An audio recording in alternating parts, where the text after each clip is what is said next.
तत्पदं दर्शितं येन तस्मै श्री नमः। ज्ञानोदयरुचानघन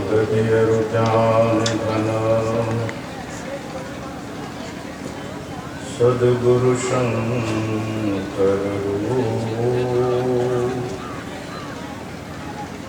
नमो नमो बहुबारही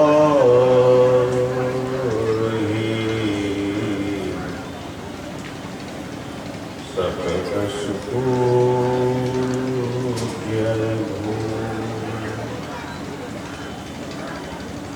बोलिए श्री सद्गुरु महाराज की जय।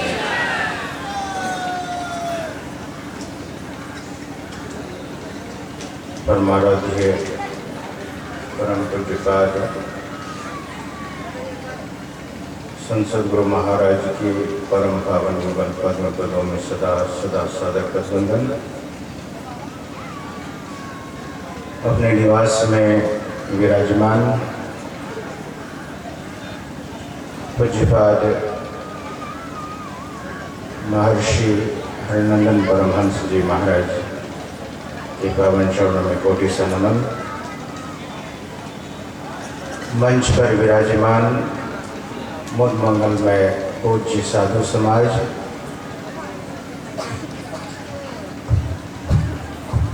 महासभा के परम सम्माननीय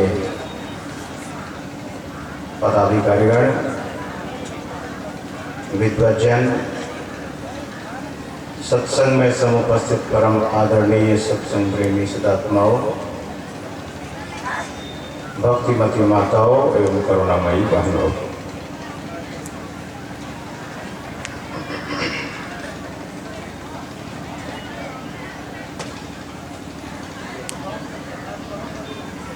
अभी कुछ देर पहले हमारे परम स्नेही श्रद्धेय गुरु भाई स्वामी सत्य प्रकाश बाबा आपको अंग्रेजी की एक बात सुना रहे थे। The people are traveling mother womb to graveyard। माँ के गर्भ से शमशान भूमि तक, and graveyard to mother womb. फिर शमशान भूमि से माँ के गर्भ में।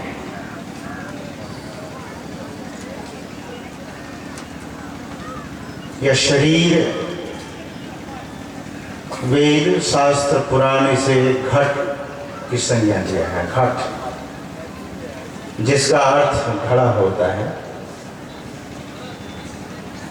और इस घड़े में 9 छिद्र है। अभी हम आप समझ रहे थे। ये बहुत विचित्र बात है, जिस व्यक्ति के पास 9 छिद्र वाला घड़ा हो और उसमें वह पानी रख ले, इट लुक्स क्वाइट इम्पॉसिबल, बड़ा असंभव सा दिखता है। लेकिन इसके संबंध में गोस्वामी तुलसीदास जी महाराज कहते हैं कि तुलसी नव घट छिद्र को सत्संगत में घोर, बाहर रुपए न प्रेम जला, करिए जतन करोड़। श्री सद्गुरु महाराज। बाहर में यह प्रेम, यह भक्ति, यह ज्ञान सत्संग रूपी सरोवर में इस शरीर और मन बुद्धि को डुबाना पड़ेगा, और तब इस मनुष्य शरीर की सार्थकता हो सकेगी। इस शरीर की सार्थकता विषयों के ग्रहण में नहीं है, जो मंच संचालक महोदय हैं वे बड़े विद्वान हैं। हर वक्ता को, हर महापुरुष को एक विषय दे रहे हैं। मैं भी स्पष्ट कर देना चाहता हूँ, विषय है यही तन कर फल विषय न भाई, और स्वर्गो स्वल्प अंत दुखदाई।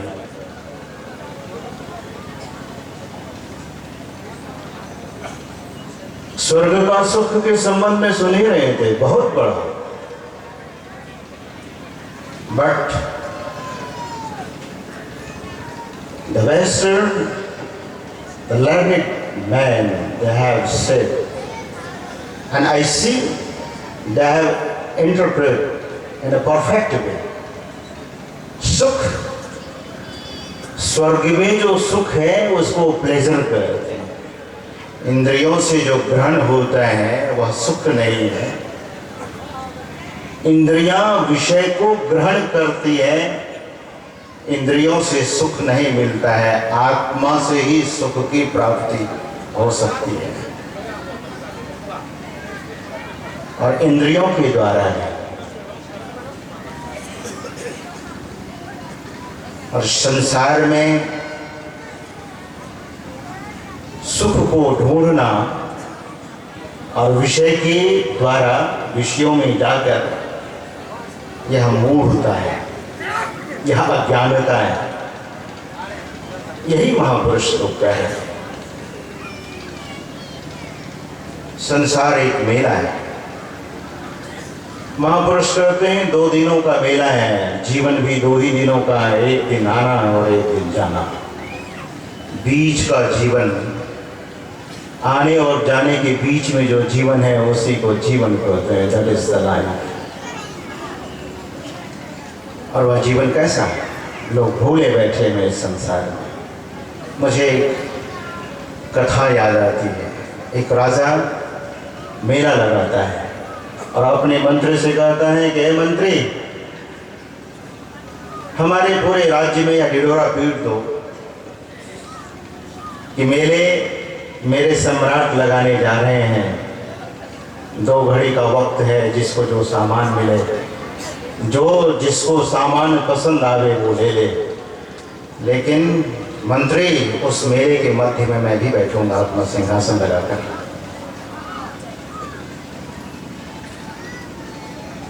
मुफ्त में जब मनुष्य को कुछ मिलता है तो देखिए, मैं तो समझता हूँ कि अगर हीरो होंडा के मालिक अगर आ जाए और कहे कि एक गाड़ी मुफ्त में दी जाएगी तो शायद पंडाल भी खाली का हो जाए। मुफ्त राजा ने घोषणा करवाया और मेले लगा दिया गया।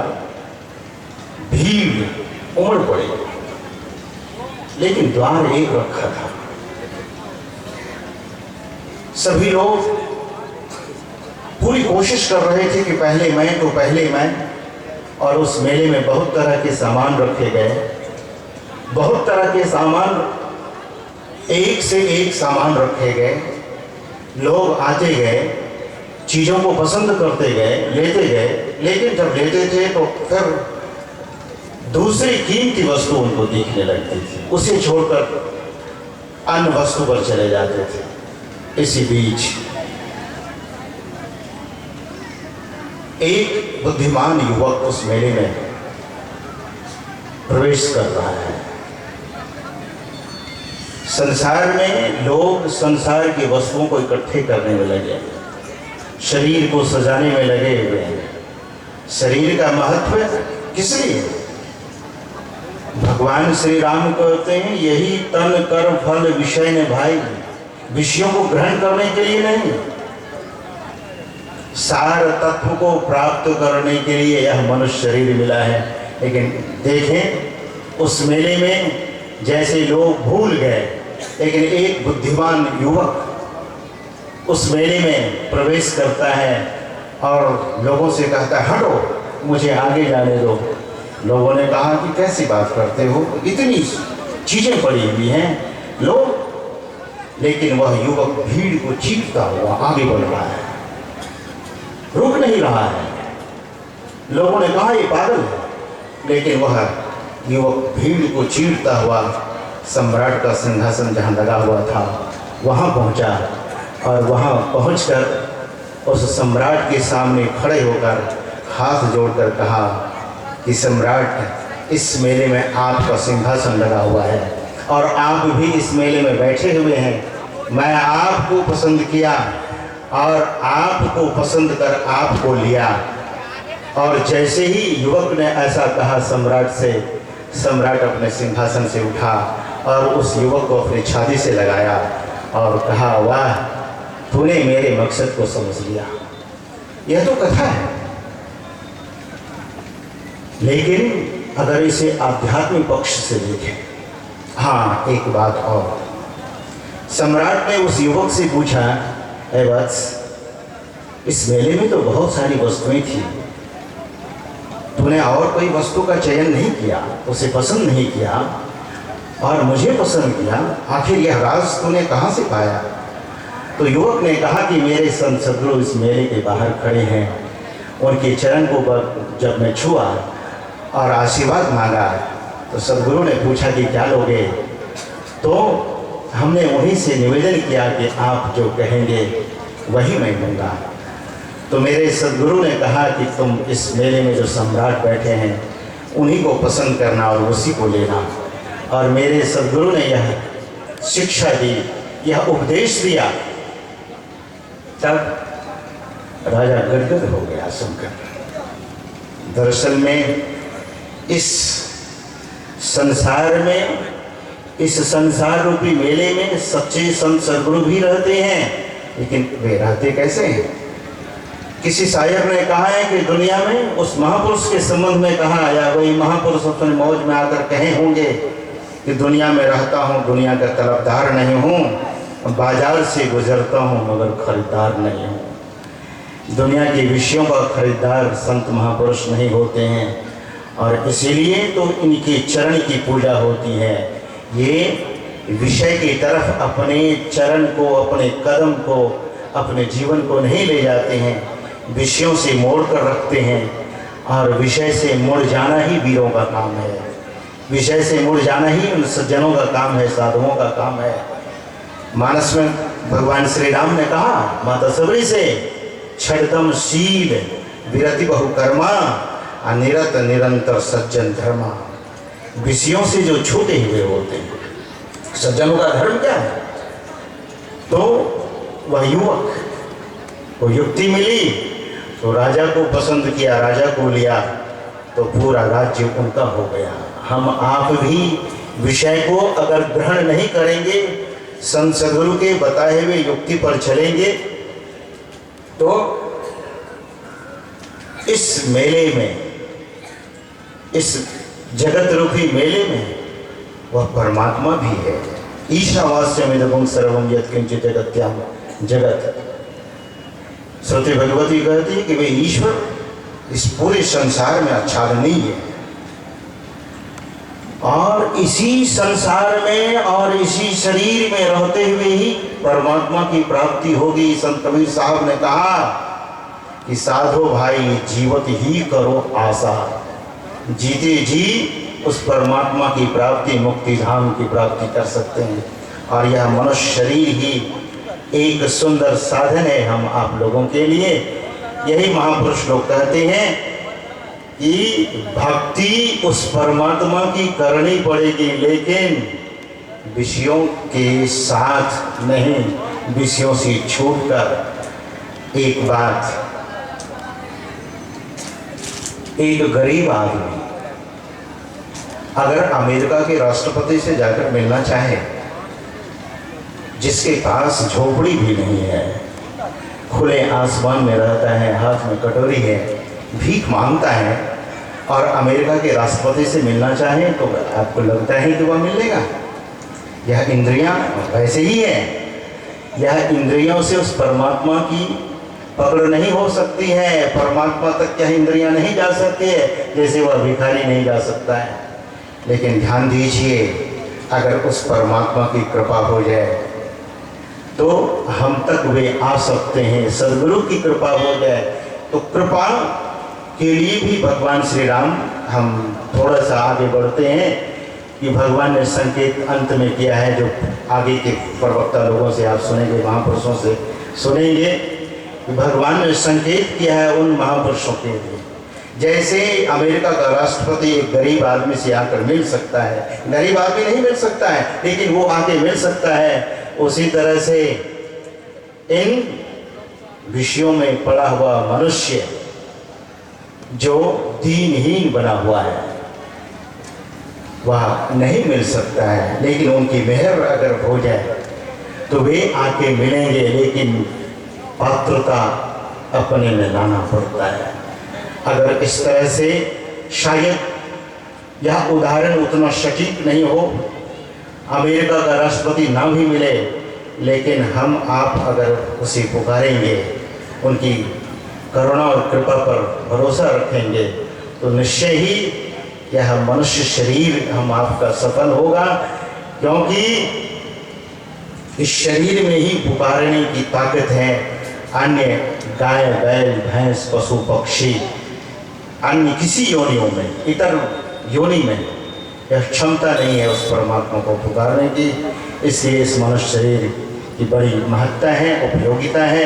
तो ज़्यादा नहीं कहते हुए मैं अपने वाणी को यहीं पर विराम देना चाहूँगा। बोलिए श्री सद्गुरु महाराज की जय। नर्तन